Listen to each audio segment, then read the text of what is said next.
যারা হেলদি হতে যাচ্ছেন, মোটা হতে যাচ্ছেন, শরীর স্বাস্থ্য ভালো রাখতে চাচ্ছেন, আজকের ভিডিওটা শুধুমাত্র তাদের জন্য। ভিডিওটা না টেনে পুরোপুরি দেখবেন, তাহলে পুরো বিষয়টা বুঝতে পারবেন। আর যারা আমাদের চ্যানেলে একদম নতুন, এরকম নতুন নতুন বিষয়ে ভিডিও পেতে চ্যানেলটি অবশ্যই সাবস্ক্রাইব করে রাখবেন। তো আর কথা নয়, চলে যাব একদম মূল প্রসঙ্গে। আমাদের আজকের আলোচ্য বিষয় সানভিটা 450 মিলি সিরাপ কতটা ছেপ, কারা কারা খেতে পারবে এবং কিভাবে খেতে পারবে, এমআরপি, পার্শ্ব প্রতিক্রিয়া সম্পর্কে বিস্তারিত আলোচনা। বন্ধুরা, প্রথমে আমরা একটু পরিচিত হয়ে নিই। আমার হাতে যে প্রোডাক্টটি আপনারা দেখতে পাচ্ছেন, সানভিটা 450 ml সিরাপ, প্রস্তুতকারক বুটানিস ল্যাবরেটরিজ ইউনানি, ঢাকা, বাংলাদেশ। প্রতিটি কোম্পানির মতোই এটাতে ডিআর নাম্বার দেওয়া রয়েছে, লাইসেন্স নাম্বার দেওয়া রয়েছে, এক্সপায়ারি ডেট দেওয়া রয়েছে। এখানে খুচরা মূল্য দেওয়া রয়েছে 350 টাকা। তো সিরাপটি এখন অফার চলছে, আপনারা এখন হয়তোবা হাফ রেটেই পেয়ে যাবেন।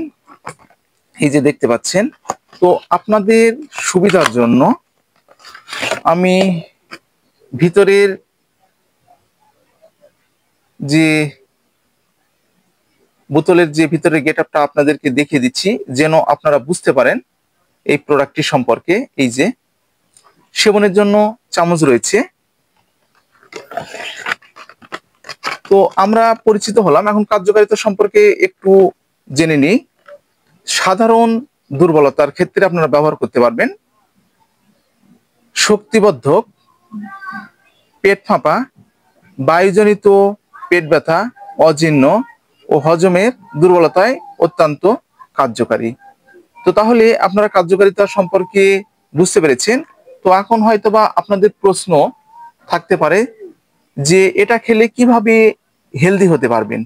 তো এই সিরাপটা যখন আপনারা সেবন করবেন, তো সেবন করার পরে আপনাদের মুখের রুচিটা অনেকটা বেড়ে যাবে, আপনাদের শারীরিক দুর্বলতাগুলো একদম দূর হয়ে যাবে, আপনাদের যে হজমের যে সমস্যা আছে সমস্যাগুলো দূর হয়ে যাবে, আপনাদের যাদের টয়লেটের সমস্যা আছে টয়লেটের সমস্যাগুলো একদম দূর হয়ে যাবে, পেটটা একদম পরিষ্কার হয়ে যাবে, আপনাদের খাবারের উপরে অনেকটা রুচি চলে আসবে।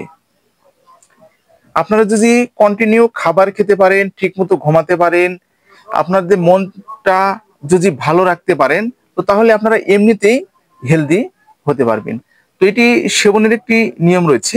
প্রাপ্তবয়স্কদের জন্য 2 থেকে 4 চামচ সিরাপ দিনে 1 থেকে 2 বার, অথবা চিকিৎসকের পরামর্শ অনুযায়ী সেবন করতে হবে। এটি গর্ভাবস্থায় এবং স্তন্যদানকালে ব্যবহারের পূর্বে অবশ্যই একজন চিকিৎসকের পরামর্শ নিতে হবে।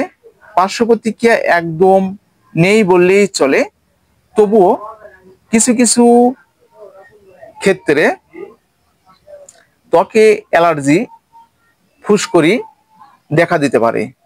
অনেক সময় চোখ মুখ ভারী ভারী ভাব, হালকা ফুলে যেতে পারে। এই ছিল মূলত সানভিটা সিরাপের পার্শ্ব প্রতিক্রিয়া। তো এটি ব্যবহারের পূর্বে আপনারা অবশ্যই একজন চিকিৎসকের পরামর্শ নেবেন, চিকিৎসকের পরামর্শ অনুযায়ী এটি আপনারা ব্যবহার করবেন।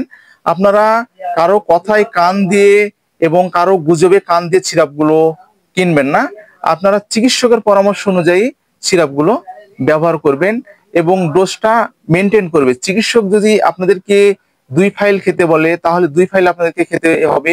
যদি 1 ফাইল খেতে বলে, তাহলে আপনাদেরকে 1 ফাইল খেতে হবে। এক কথায় আপনাদেরকে সিরাপের যে ডোজটা আছে, ডোজটা মেনটেন করে সেবন করতে হবে। তো এই ছিল মূলত আমাদের আজকের সানভিটা সিরাপ। ভিডিওটা যদি আপনাদের উপকারে আসে, তাহলে বেশি বেশি করে শেয়ার করবেন, যেন প্রত্যেকটা মানুষের মাঝে পৌঁছে যায়, প্রত্যেকটা মানুষ যেন এই সানভিটা সিরাপটা সম্পর্কে জানতে পারে। সর্বশেষ, যে কোনো প্রকারের মেডিসিন সেবনের পূর্বে অবশ্যই একজন চিকিৎসকের পরামর্শ নেবেন, চিকিৎসকের পরামর্শ অনুযায়ী মেডিসিনটা ব্যবহার